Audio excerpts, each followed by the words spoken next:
Welcome to the Grappling Grappling Rewind Podcast.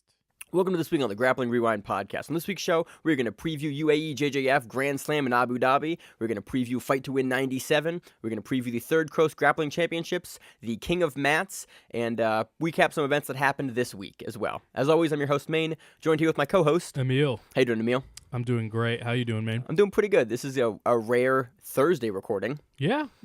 Some previews, light previews. Sprinkle that on there. We looked at the events and we're like, oh my God, we don't have to record this the day before it comes out. We can record it early. That's right. And man, we're starting to ramp up the year with some fucking awesome events. Yeah, the first week back, we have 4 events and 4 bangers too. 4 big events. Too. And we have Euros next week. Yep, exactly. We're gonna preview the Euros on next week's episode. And it's like, God damn, there's so many events. And I'm looking at the calendar. We probably have almost 15 events in January. Oh yeah. Yeah. We have 15 events in January alone. It's like, holy shit, we're kicking up fast. Yeah. So as far as anything newsy this week, Emil? Yeah, there's a few pieces of news. We're gonna start this week on news. Well, we have Kasai's amateur tournament is coming back to New York City. So if you are looking for high-level competition, peep that tournament. That's a good place to cut your teeth at. I think they also may be doing a qualifier for this one. I don't know.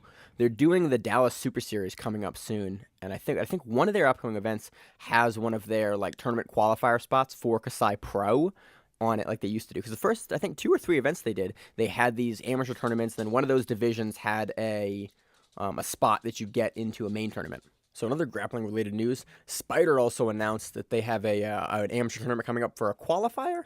Yeah, it's coming up in March, first week in March.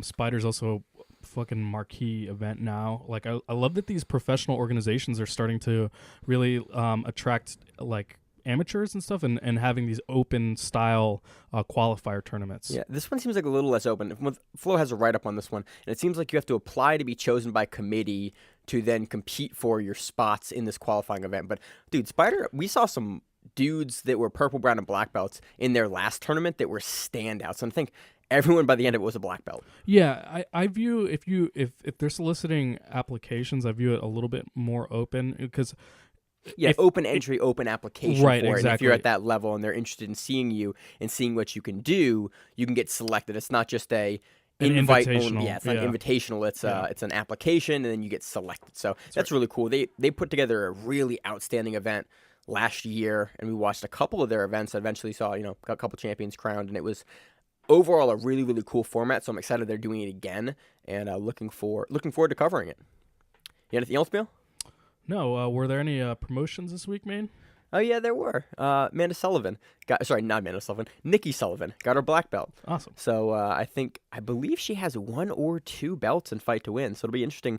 I think she's probably going to have to go up now and be fighting for black belts. She's going to have to relinquish her brown belt belts at Fight to Win and fight the black belts now. So I assume we're going to see her pretty soon on Fight to Win. So that's exciting. She got a black belt from Galvao at Atos.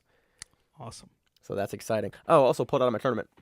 Oh, man. Finally. Oh, dude. The knee is just pretty jacked up, and I can't do it. Well, I'm glad you're taking some time to rehab it. So I made my rehab appointments too.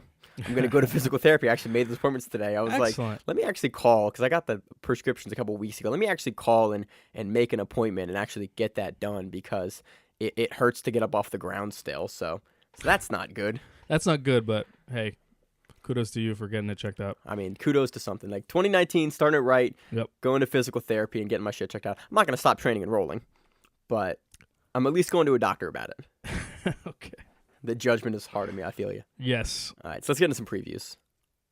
So on to our preview of the UAEJJF Grand Slam, Abu Dhabi Grand Slam in Abu Dhabi. This is their big dog event. This kicks off their world tour for 2018 and 2019 season.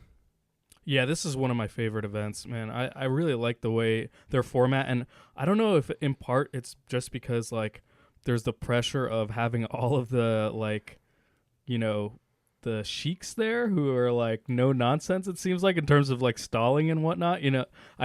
I famously, I think one of these events was where one of the sheiks got fed up with Keenan and Meow. And Meow, yeah. Was that this, or was that ACBG. Oh, I forget. They were brown. It was a brown belt. It was match. a brown belt match. I think that it was this. And he's like, "Fuck you both." Yeah, he was like, "Nah, this is like you're both DQ'd." Like, Jesus, was it both DQ'd or both didn't get paid or something like? There was something. They both got removed from the tournament and were not eligible for placing. Jesus. Yeah, no, they did not fuck around. I remember that. So yeah, I feel like that legacy like carries through, and you see a little bit more. There's money on the line. So yeah, like I love that they pay their guys. All these tournaments are paid. Actually, I misspoke a minute ago. So this is actually the fourth. I misread the article we're reading off of here, and this is the fourth out of the 5 events for Abu Dhabi Grand Slam. So this is the 4th Grand Slam event.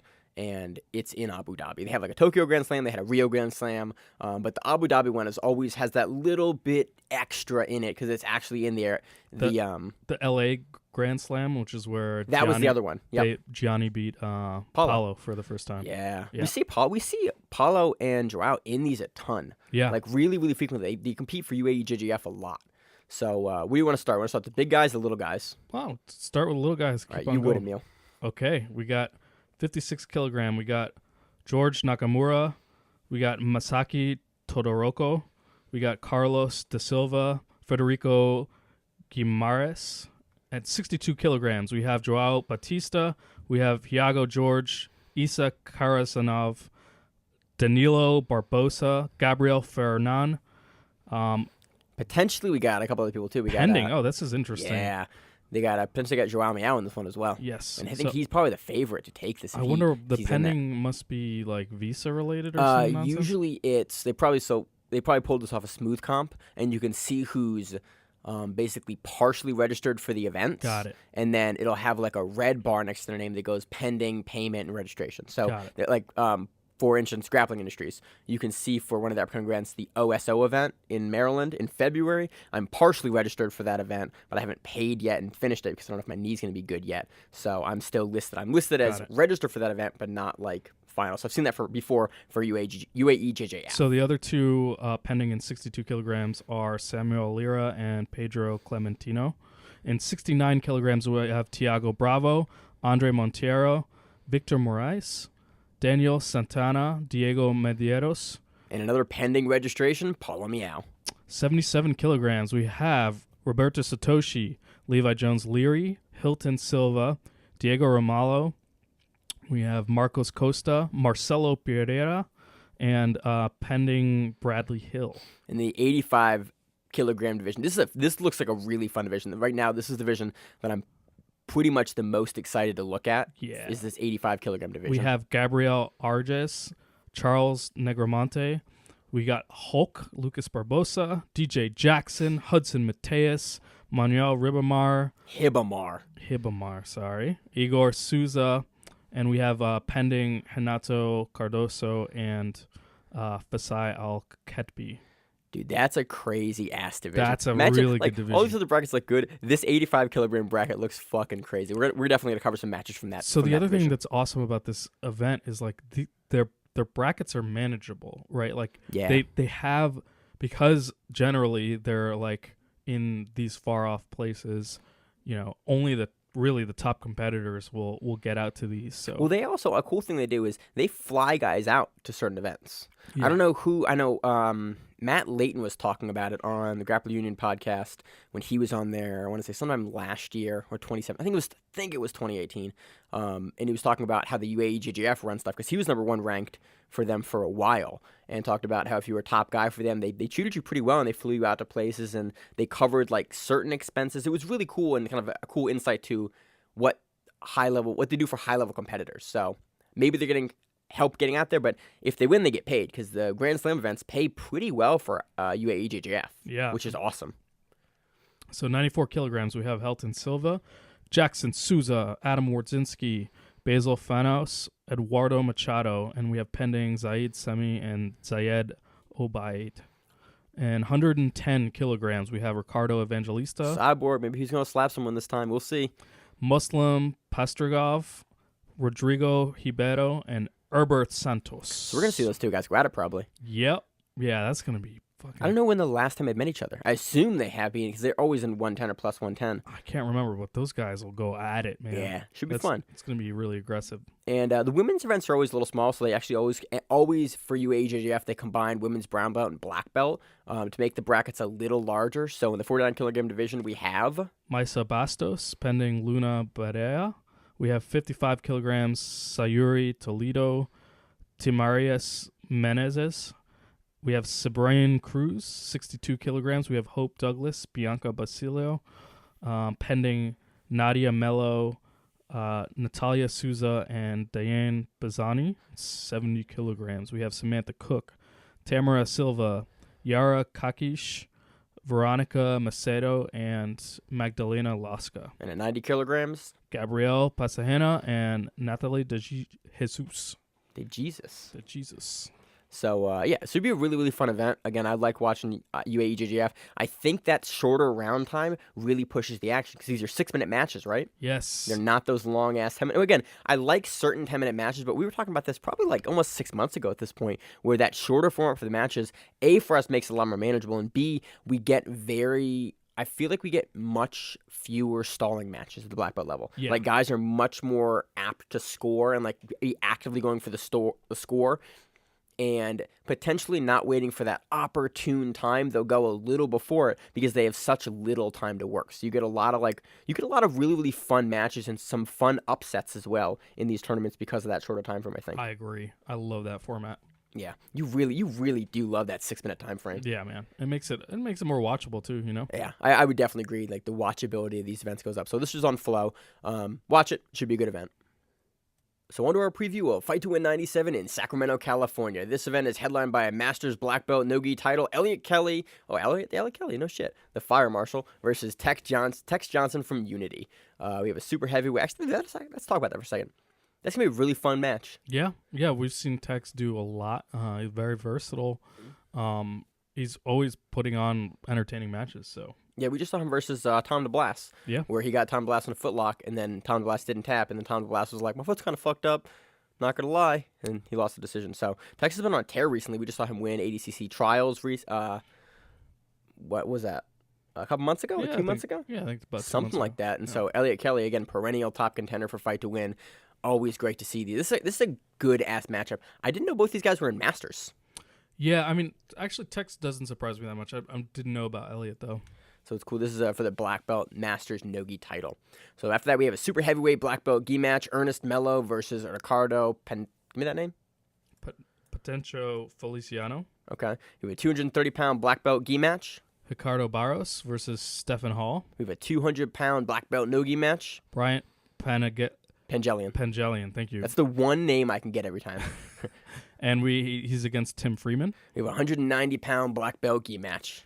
Rich Bethune versus Manny Hosha. We have a 180-pound black belt gi match. Miguel Augusto versus Dom Hoskins. We have a 170-pound black belt no-gi match. We have Marcus Bones versus Louis Moreno. 165-pound black belt gi match. Chad Bingham versus David Henson. 163-pound. Here's those weird weight classes again. Black belt no-gi match. Rocky Fort versus James Cotter. 155-pound black belt gi match. David Maxwell versus Rodrigo Cardoso. 120-pound no-gi match. Tracy Goodell versus Chelsea Aguayo. And we have a super heavyweight brown belt gi match. Daniel LeBeau versus Clint Treadway. And so we have more brown belts in the match, but we have a Brittany Elkin match this one as well. We have Brittany Elkin versus Elizabeth Mitrovic. Yep. And we also have Troy Everett on this one versus Daniel Wertherer. This will be exciting. The Walkout King returns. Yeah. I can't wait to see what he has cooked up this time around. So it's good. It's always I entertaining. just love watching the Fight to Win folks, Team No Sleep compete in all these things. So it's great. This is on January 11th on Flow Grappling. On January 12th, we also have the Third Coast Grappling is having their inaugural event, headlined by Keenan Cornelius versus Aaron Tex Johnson. So those are back-to-back events. Yeah, because we got Tex on the 11th on Fight to Win in Sacramento, and then we got him on the 12th on Third Coast Grappling. Yeah, this is going to be interesting because we've seen Tex a lot in no-gi. It also looks like it's a gi matchup. Yes. Oh, sorry, I have to completely cut you No, off. no, no, I realized but where you're going with That's that. exactly where I was going with it. This is going to be a gi match. And more recently, we've seen Tex compete a lot in no-gi, right, on Fight. Well, sorry, I assume this is a gi match The picture has them both in the gi, and I would assume they would have got a picture with them in no gi had it been a no gi match. But I don't know. I don't want to say. Now that you mention it, that's definitively. a good point because the next matchup is Bill the Grill Cooper versus Victor Porras. Victor Porras, and in that one person, Bill the Grill is in a He's in a gi and Porras is in no gi. So I don't know. So it's really funny because this is it'll broadcast on Flow, so you can watch it. So potentially this is going to be a gi match. Potentially going to be a no gi match. Potentially we actually have no idea at this point in time what the rules are for it or anything about the event. But I'm actually really excited for this matchup. If it's actually, a gi match, for both these matches. Yeah, these matchups are great. If Keenan Cornelius and Tex Johnson are in the gi, that should be really interesting. We've seen Keenan take actually a little bit more of an aggressive role sometimes recently. Like he will play guard against some people, but he's been passing a little bit more and shown a little bit more aggression on the feet. So yeah, I don't know why. I think since Worlds we've seen him be.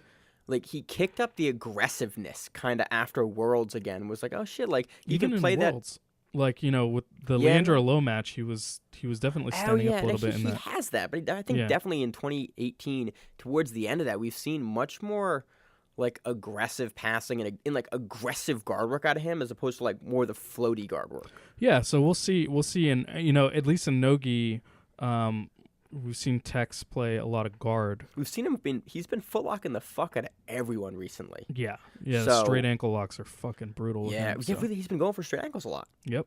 We saw him finish a bunch of those at ADCC trials. I would be shocked if he finished Keenan with a straight ankle lock. I'd be shocked if he finished Keenan. Well, yeah, period. But like, also, Keenan has those like Gumby ankles. No, he does, doesn't he? They kind of like roll around a lot. So. He's got that weird, like, lanky Gumby build where it's, like, really hard to break his feet. Yep. He's footlockable, but you got to really break him to do it. Yeah. So this is exciting because, these are always kind of fun.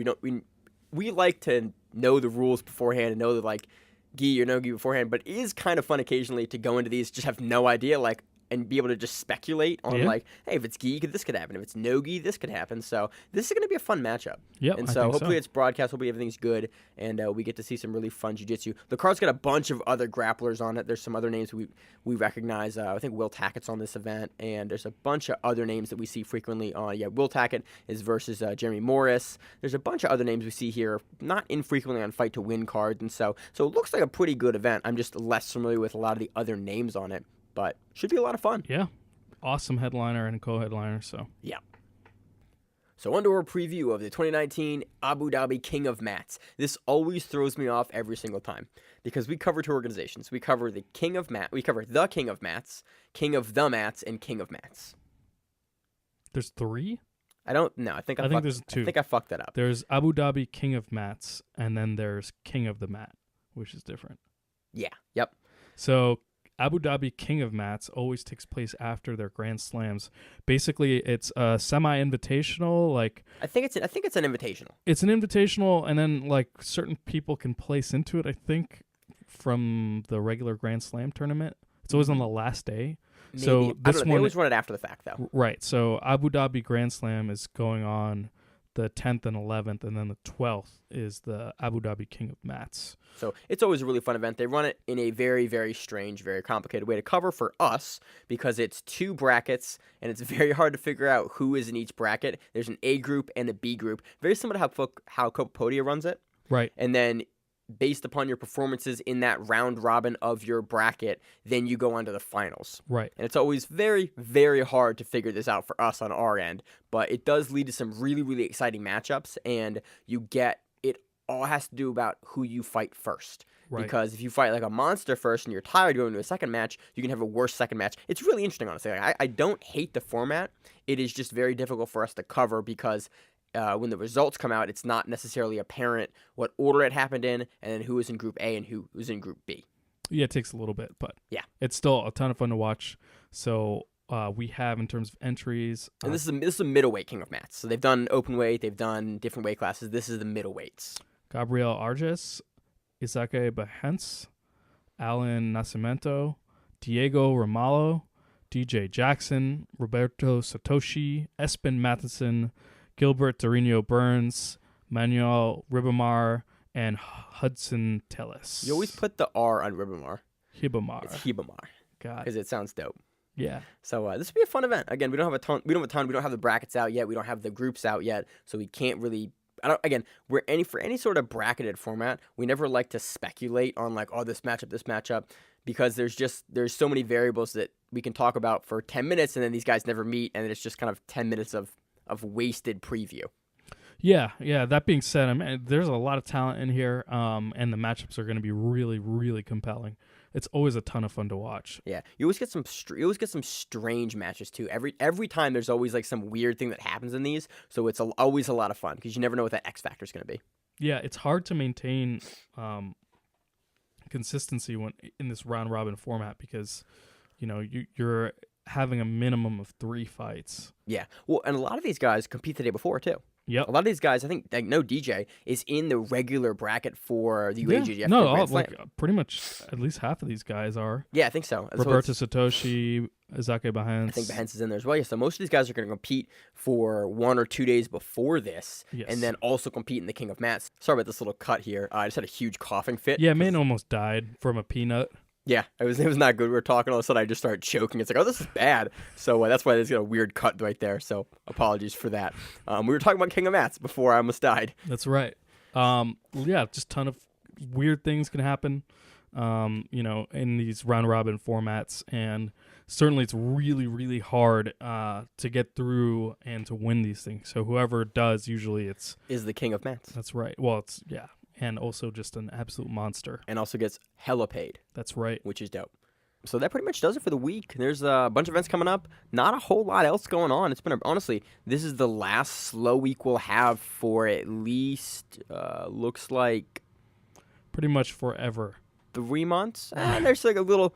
It slows down. It doesn't. It kind of slows down. Oh, never mind. It doesn't. No, man. I thought there was a little gap there. There's just 2 events on the 8th of February, but it's also West Coast Trials. Yeah, so I remember talking to Matthias Lutz about where he was going to be competing, and he said basically what we're starting to cover now, which is, Euros, and all of these things that are starting to ramp up. We have ADCC West Coast Trials. Things are we're sort of getting back in. There's a lull for the holidays, and then. So here's what we have. Again, this is not a complete list yet. This is not the list we're going to publish, but going through the entire list, we have on the 10th. So this is January. We have UAE King of Abu Dhabi. Then on the 11th, we have Fight to Win 97. 12th, we have Third Coast Grappling Championships. 12th, we have King of Mats. 15th are the Euros. 19th is Fight to Win 98. Then we have Marianas Pro Japan on the 19th. Marianas Pro Korea also on the 19th. Rise 6 on the 25th. Serious Grappling 3 on the 26th. Fight to Win 99 Scottsdale, Arizona on the 26th. Kasai Super Series on the 2nd of February. Fight to Win 100 in Hawaii on the 2nd as well. 101 in Denver on the 8th. ADCC West Coast Trials on the 9th of February. Copa Podia Season 6 start on the 16th of February. Fight to Win 102 on the 16th. Combat Jiu-Jitsu Fight Night on the 22nd of February. BJJ Stars on the 23rd. Grapple Fest 4 also on the 3rd. Then we move into March. We have Gamblers Invitational 2 on the 1st. Fight to Win 103 in Houston, Texas on the 1st. Subspectrum 7 on the 2nd. Ultimate Mat Warriors 4 on March 9th. Kasai Pro qualifier for the 205 pounders, that's what division it is, on the 9th. Fight to Win 104 on the 9th. SOGC 1 on the 9th. Grappling Industries has Tim Spriggs versus Craig Jones on the 10th. And then it just keeps going. It just keeps going. I have events all the way out until June right now on our calendar. Consistently, we have at least 1 or 2 events every single week for the next 6 months. Yep. And huge ones, too. Like you just said, yep. You're just like, yep, there's a thing we're doing. This is my life now. This is what you do. So, no, I'm pumped for it. I literally thought I was going to read for a ton of fun, too. I thought I was going to read for like 10 seconds, and I realized I just kept reading. I was like, oh my God. Oh, yeah, dude. Oh, this is a giant list. Yeah. We haven't even made it to spring and Worlds. And, dude, stuff's not even announced yet. We got a date for Worlds announced. Yeah. I don't know what it is. It's not on the list yet, but it got announced today, I think. I took a screenshot. I was like, yep, got to add that to the list, too. Yeah. So there is a ton of shit coming up. So strap in. 2019 is going to be, it is going to be a year. It is going to exist. It's going to be a thing that happens. It's gonna be fucking awesome. It's going to be great. I'm super excited. Like we talked about last week, it's going to be a lot of fun. I predict big and awesome events. And this year, I'm going to start keeping a list of really great events and really great like matches and like guys to watch. I'm going to be a little more diligent this year on like taking notes for matchups and like submissions of the year and fights of the year so that in 2019 at the end, we can actually have a list like we talked about doing in 2018. Yeah. Rewind recommends. We have a website now. Yeah. So it'll be good. All right. As always, unless you got anything else, Emil. Nope. All right. As always, I'm your host, Maine, here with my co-host, Emil. and we are the Grappling Rewind. We will see you on the mats. If you like the show, please consider sharing it on Facebook with the folks at your gym. It's the best way that we grow the show, and we really appreciate it. You can reach out to us on email. We also have Instagram. We have Facebook. We have Twitter. We have Google Plus. Until that shuts down. We have a website. If you have an event you would like to have us cover, please let us know. If you have a name, like most people do, and you'd like to have us stop butchering it, Let us know. reach out to us. The show is also available on YouTube, Spotify, in addition to iTunes and every other podcast service. We very much appreciate your time, and thank you.